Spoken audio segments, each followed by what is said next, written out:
സന്തോഷ് പണ്ഡിറ്റാണേ. അയ്യോ, സത്യമായിട്ട് തന്നെ അന്വേഷണമുള്ള വരവ് തന്നെയാ. വരവ് കണ്ടറിയാം. ഞാൻ കഴിഞ്ഞ ദിവസം ഒരു തമ്മിൽ എന്ന് പറഞ്ഞൊരു പരിപാടിയിൽ പങ്കെടുക്കുകയും 24 ന്യൂസ് ചാനലിന്റെ അത് അടിവാരത്ത് വെച്ച കേട്ടിരുന്നു. സംഭവിച്ച ഇതാണ്.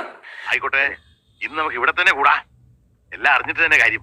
അപ്പൊ അതില് ഒരു സായി കൃഷ്ണ എന്ന് പറഞ്ഞ ഒരാള്, ഇങ്ങനെ പോയാ മിക്കവാറും എന്റെ കയ്യിൽ ഞാൻ തല്ല് വാങ്ങിക്കും. യൂട്യൂബർ ആണെന്നാണ് പറയുന്നത്. അപ്പൊ അങ്ങേരുമായി ബന്ധപ്പെട്ടിട്ടാണ് ഈ വിവാദം പറയുന്നത്. ഉറക്കം വരുന്നു. സായി കൃഷ്ണ എന്ന് പറയുമ്പോ പെട്ടെന്ന് ഇത് കേൾക്കുന്ന ആളുകൾക്ക് എത്രമാത്രം അങ്ങേരെ അറിയുന്ന എനിക്കറിയില്ല. അങ്ങനെ ഇവൻ നമ്മക്ക് പണിയുണ്ടാക്കുമെന്നാണ് തോന്നണേ. അങ്ങേരെ ഈ കാറിലൊക്കെ ഇരുന്നാണ് എപ്പോഴും വീഡിയോ ഇടാറുള്ളത്. പിന്നെ എല്ലാരും പറയുന്നത് ഇതെന്റെ ഒരു വീക്ക്നെസ് ആണ്. ഒന്നുകിൽ കാറിലുണ്ടാവും, അല്ലെങ്കിൽ ഇങ്ങേര് ബഹിരാകാശത്തുണ്ടാവും.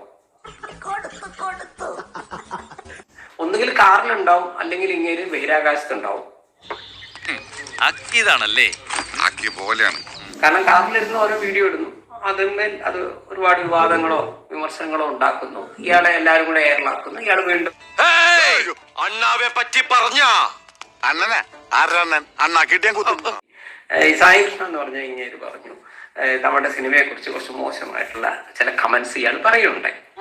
ഞാൻ മാത്രമല്ല, അവരെല്ലാവരും വലിയ വലിയ സിനിമകളുമായിട്ടൊക്കെ കമ്പയർ ചെയ്യുമ്പോൾ സന്തോഷ് പണ്ഡിറ്റിന്റെ പടമൊക്കെ ഒരു മൂന്നാം കിട എന്നാണ് ഇങ്ങനെ ഉദ്ദേശിച്ചത്.